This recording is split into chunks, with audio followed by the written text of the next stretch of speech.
Aquí a verdade que o lobo é a miña ruína total, pero total, porque non me deixa nada. Se digo, este ano igual certifiquei 60 potros, Cando tiña aí 10 anos ou por aí, había aquí, cando era pequena, había varios veciños que tiñan cabalos e andaban de cabalo. Entón empezaron a deixar montar por aí nalgún ou dar un paseo, e xa empecé de pequeno con un e así seguín. Isto estamos en Muras, limitamos con Abadín, limitamos con Orol, e limitamos con Villalba polo outro lado. Da miña edad que se dedica exclusivamente á ganadería non hai naide, nada máis que eu. E despois xa falamos de xente do que che dicía, sobre 60 anos para arriba. Relevo generacional non hai. Todo xente maior. Eu, cando era pequeno, cando empecé con isto, de 100 cabalos, igual che mataba 10 potros.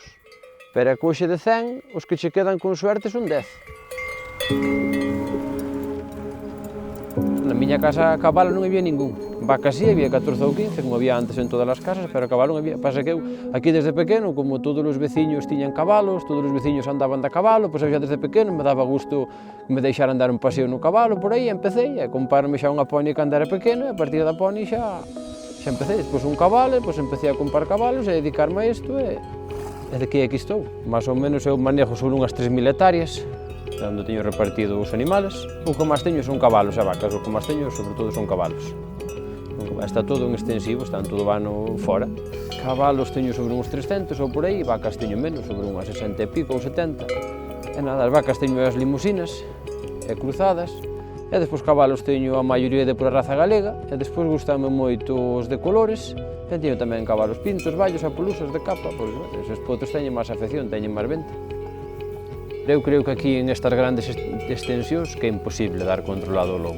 Iso está ben para parcelas de 4, 5 hectáreas, 10, unha parcela pequena, ou parcelas pequenas, sí, facendo cierres e con mastines, sí, pero que, por exemplo, nun monte como onde estamos aquí neste, que son 600 hectáreas, que medida estás aquí? Cerrar este monte con rede costa igual 1 millón de euros. Os mastines canto comen? Eu teño unha docena de mastines e comen por aí 6 ou 7.000 euros ao ano. Porque sí, dicen que dan axudas para os mastines, pero o máximo que che dan é 600 euros por protección ao ano. E tamén dan axudas para peches, pero os peches danche un 20% do que val facer o peche.